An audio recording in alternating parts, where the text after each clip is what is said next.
The bargaining stage is more or less the exact middle of the journey. Particularly if you view denial as the high point and testing as the low point. Bargaining is right in the center. Because of this, bargaining era art has a hybrid quality to it. It is tonally bipolar. This is where the fun begins.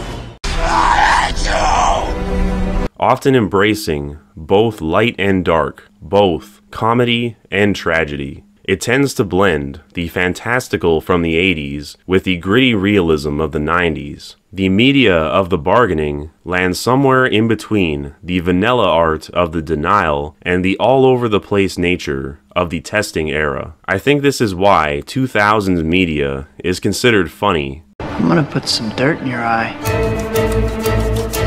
And why meme culture slants so heavily towards this era. Sure, any decade and stage can produce quality memes, but the sheer amount that are from the early 2000s are way more disproportionate than they should be if it were pure chance and coincidence, whether that be System of a Down or the Tobey Maguire Spider-Man films. Even memes I frequently use on this very channel are all from the early 2000s. The Star Wars prequels. I don't like sand. It's coarse and rough and irritating, and it gets everywhere. The Office. Where are the turtles? Where are they? SpongeBob SquarePants, you name it.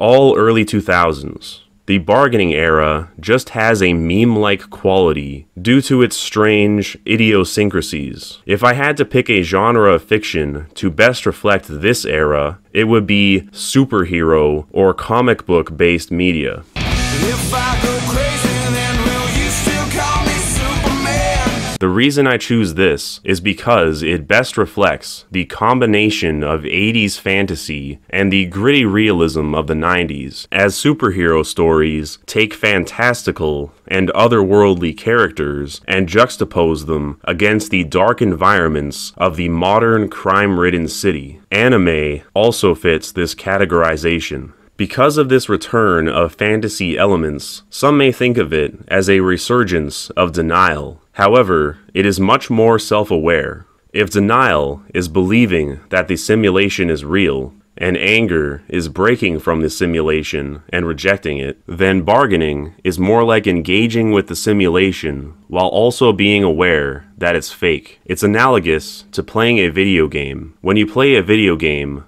you know it's not real. You are aware that it's just pixels on a screen. However, you can still immerse yourself in it and play pretend for a while. The bargaining stage is masking. It is fake it till you make it.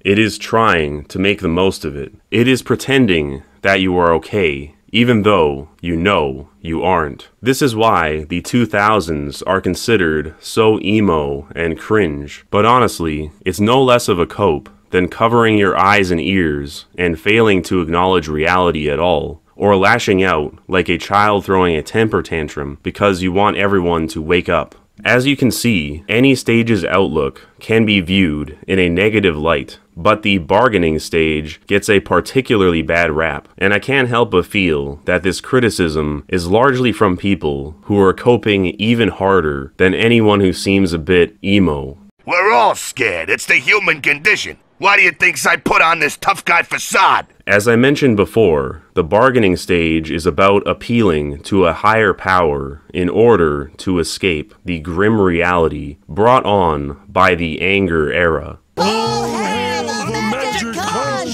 A longing for a higher state of being. This higher state can be quite literal, and in its most base sense, people may become rather hedonistic during this phase. Drugs and partying can be an escape, even if it is fleeting. To wrap up my point on the simulation thing and how this type of escapism is different than the 80s escapism, I think the track Break by 3 Days Grace sums it up. It acknowledges the grim reality,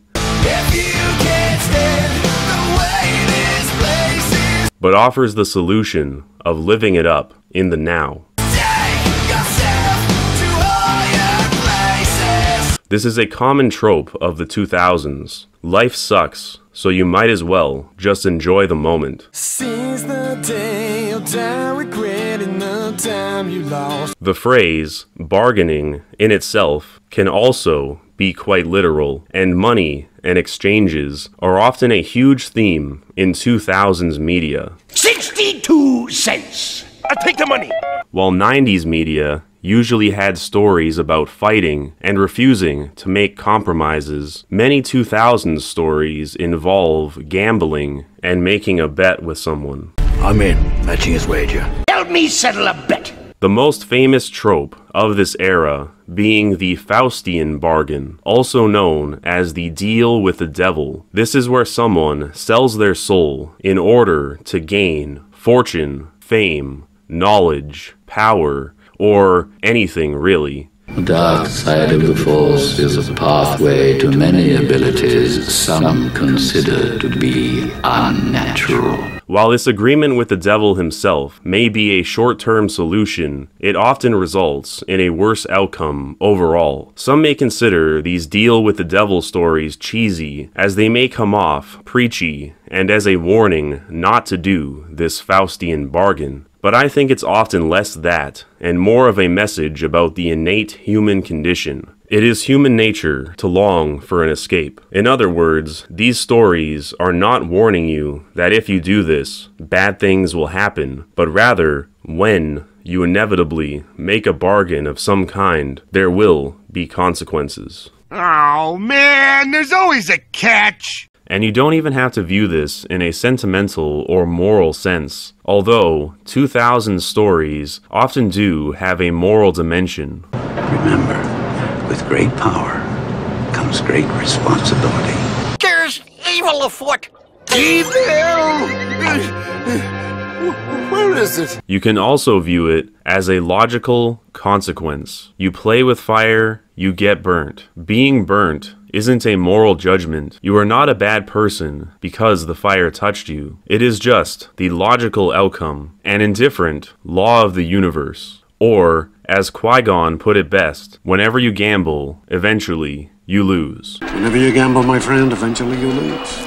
Since we're on the topic here, the Star Wars prequels are a fantastic example of a bargaining era trilogy. You could say that the first one leans into anger a bit, and that the final film bleeds into depression a bit, but overall, these movies are bargaining era media. The Phantom Menace is perhaps the most bargaining of them all. There's the gambling over the pod race. We'll let the fate decide, huh?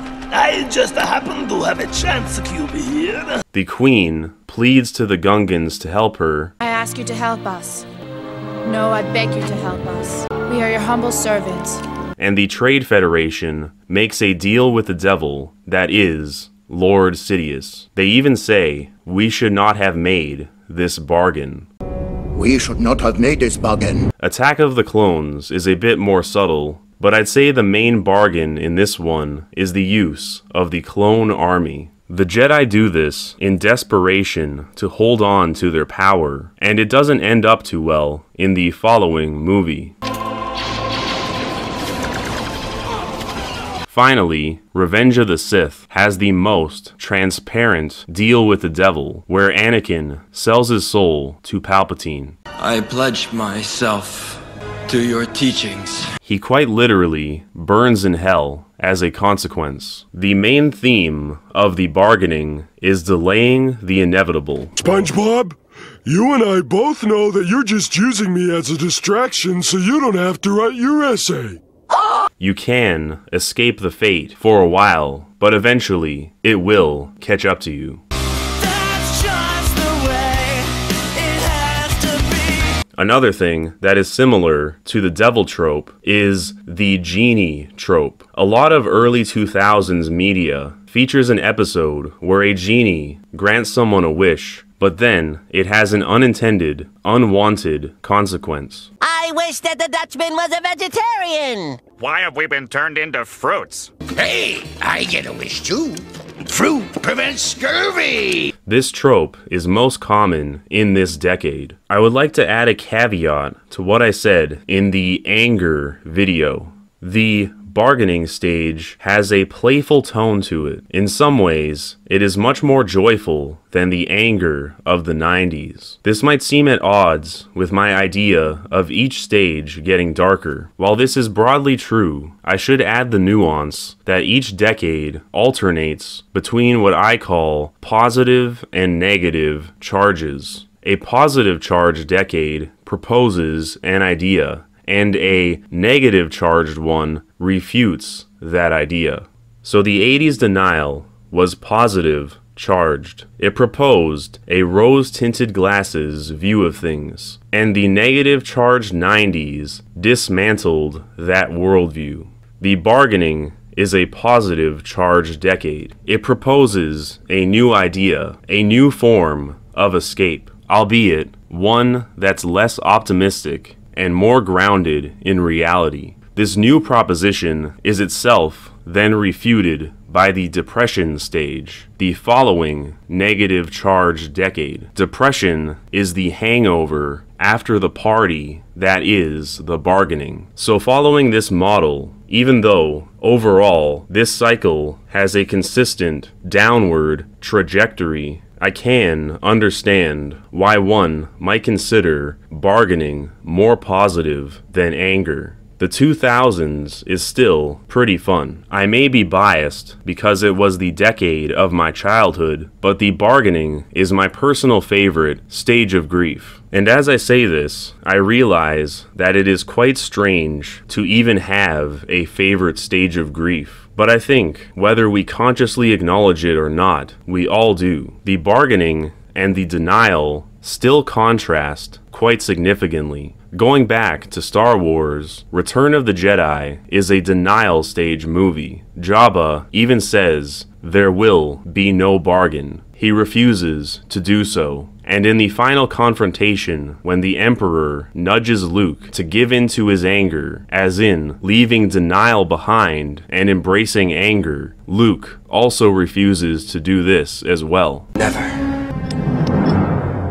I'll never turn to the dark side. As you can see, the themes change even within the same franchise depending on which stage of grief they are reflecting at the time of their release. This is why many fan bases get upset when their favorite artists evolve over time, as they often want the same themes reiterated again and again ad nauseum. People can get stuck in any stage, but perhaps the denial stage is the one people tend to get stuck in the most, and thus culture gets stagnated by 80s nostalgia, and attempts at evolving things to the bargaining stage or other stages are often met with mockery and ridicule. I suspect this is a major reason why things like the Star Wars prequels, nu metal, and anime are so culturally controversial and often met with hostility. Bargaining era art is taboo and often treated as if it is a betrayal, which is fitting, as another trope common in early 2000s stories is former enemies having to work. Be unbeatable! These tenuous alliances are often circumstantial and short-lived, and are similar to the other tropes I have mentioned. Both denial and anger refuse to compromise, whereas bargaining is about a momentary truce. I believe this is considered blasphemous to those in earlier stages, but nevertheless, those denial and anger eras made the bargaining era inevitable. In essence, the bargaining stage is the first true attempt at dealing with grief, rather than fighting it. This attempt is also a naive one. It is an effort to take the easy way out. Of course, when a deal is made, a price must be paid. Whether it's a binding contract, a criminal arrangement, or the use of dark magic, there's always a cost. There's never a simple fix or quick solution. One often sells one's own soul. However, the consequences of this are often not felt until the following stage, depression. Depression is that soulless feeling, that state of non-existence, that lifeless realm. In keeping with the theme of the Faustian bargain, or the deal with the devil, bargaining is selling your soul.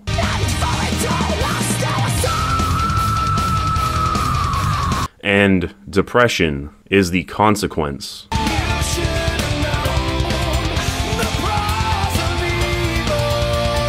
Depression is hell.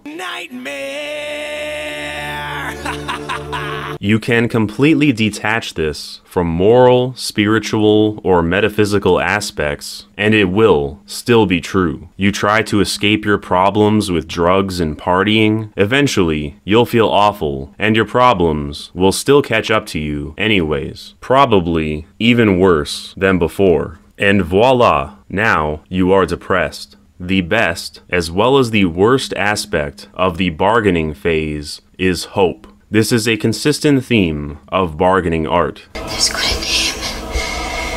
I know there's still.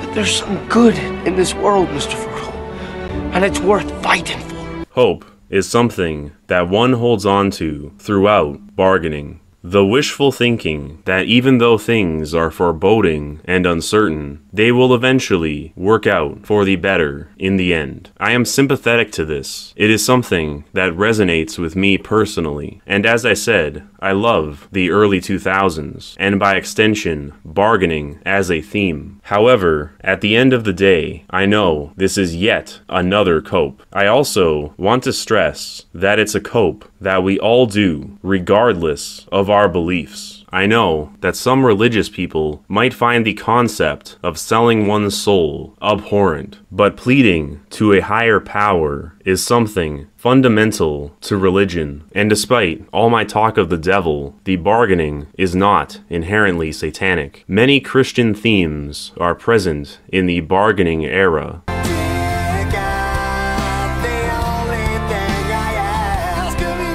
Perhaps, for some, this is a good crutch for warding off depression as long as possible. I am also aware that my mention of bargaining, gambling, money, and deals might seem capitalist-coded. But there's even a thing called collective bargaining. Maybe you want to pull out some guillotines and get rid of the rich people, but nevertheless find yourself negotiating for better wages instead.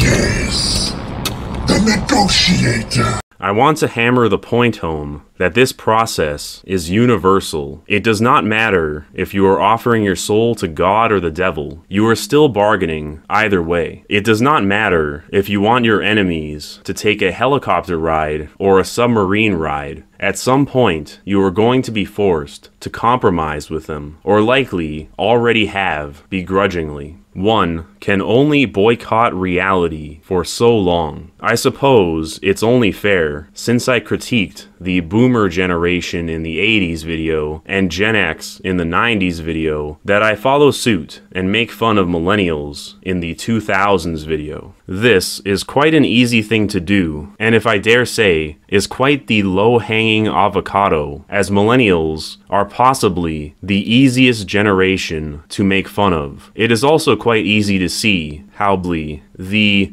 eternal child generation. Millennials fill their rooms full of pop figures and get excited about Marvel movies as if they are 10 years old. They are the consumers that everyone likes to make fun of. And while I agree with the criticisms of millennials and think they are indeed cringe, my contrarian nature puts me in the unfortunate position of defending them. Millennials saw through the boomer dream, and likewise were not convinced of Gen X's position of being a constant Karen about everything. The American dream was dead, and no amount of fighting was ever going to bring it back. In this position, it's understandable that one would want to hold on to some semblance of hope and childlike wonder. The 80s and 90s were more optimistic times in a lot of ways. I don't think most people in the 2000s were anticipating a pleasant future. So why not distract oneself with fleeting pleasures? Maybe, just maybe, we only have today. Why do today what you can put off till tomorrow?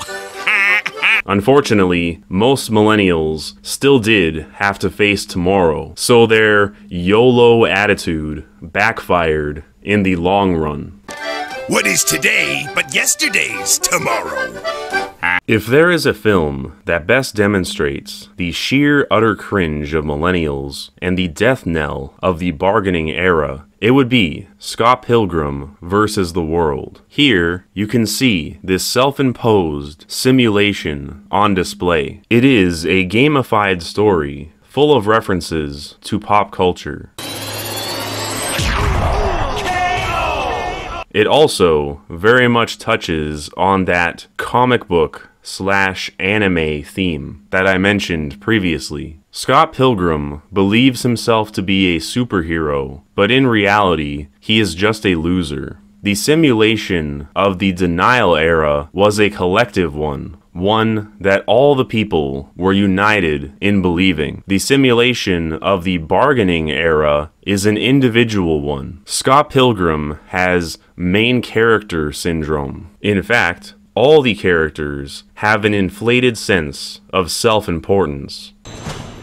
Yeah. But all of them are just unbelievably cringe millennials. Are you a pirate? Pirates are in this year?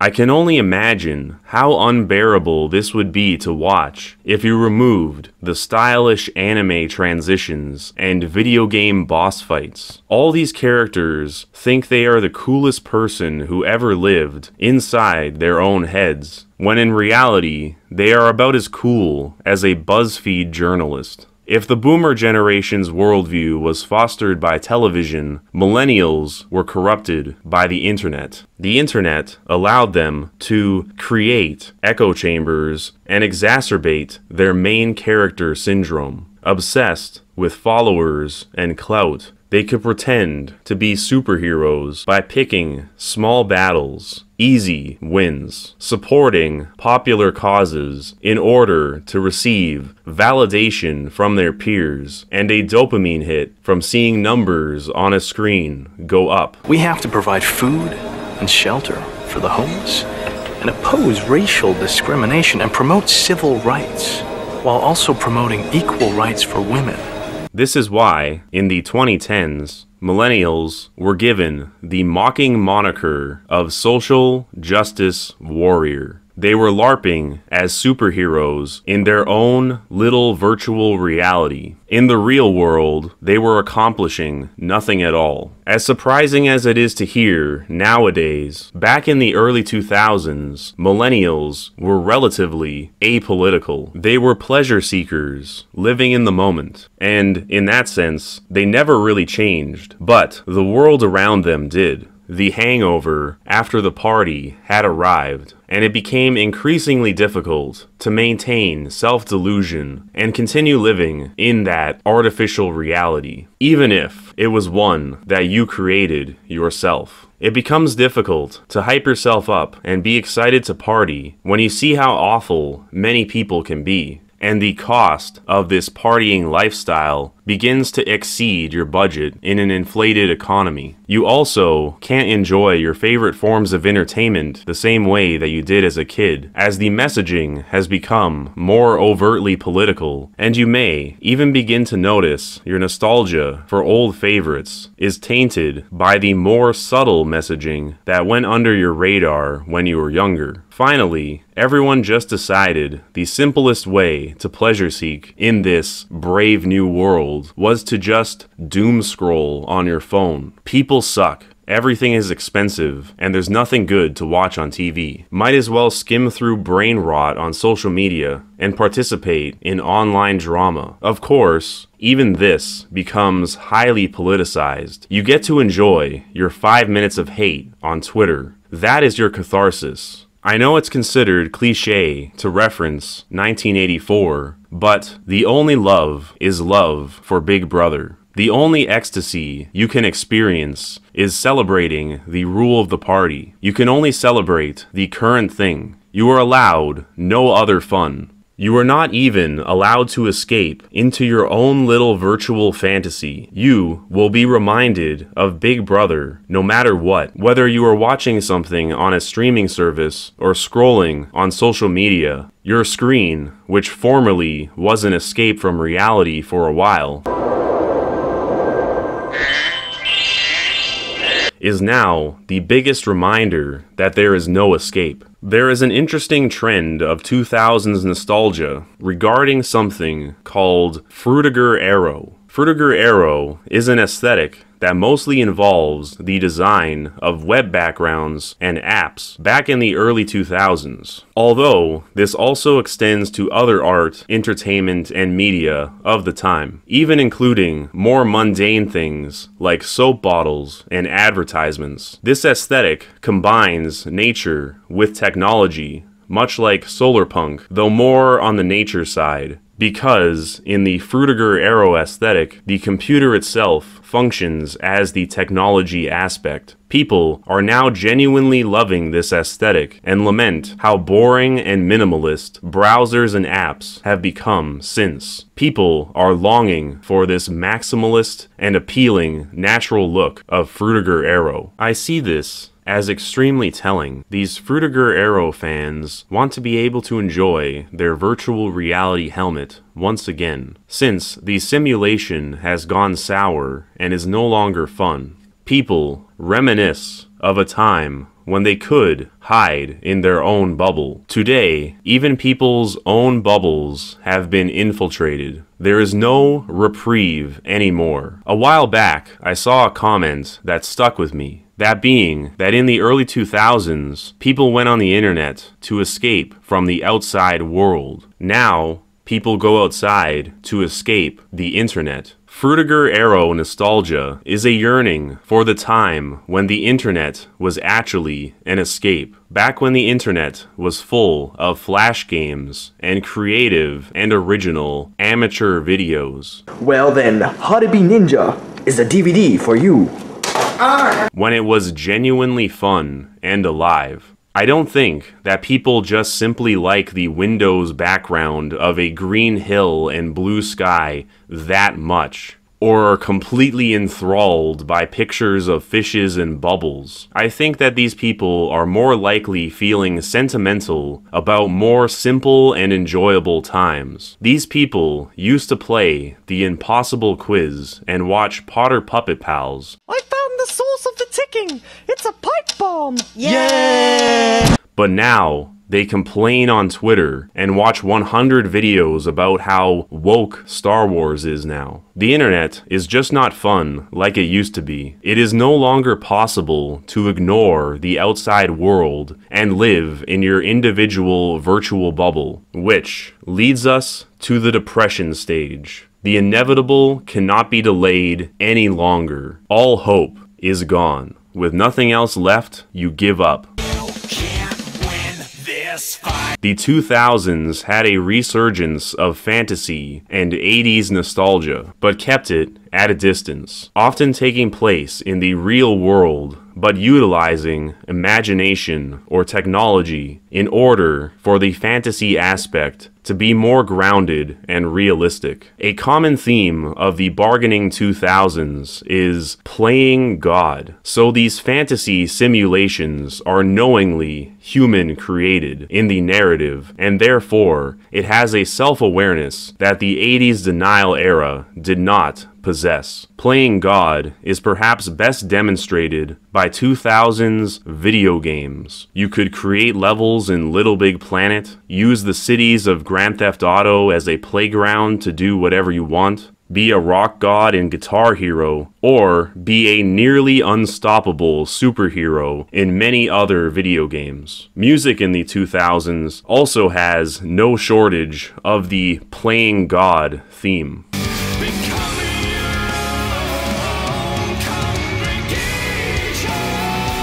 The playing God theme is quite fun. I love it. 2000 stuff is my jam. The bargaining era is pure Kino, in my opinion. But the important thing to remember about playing God is that you are just, in fact, playing. Once your toys are taken away, once your VR headset gets unplugged or runs out of batteries, you become painfully aware that you are in fact not a god. Playtime is over, and the chasm between those godlike abilities that you LARP and fantasize about and the true nature of your small, limited existence is revealed. I can deny it no longer!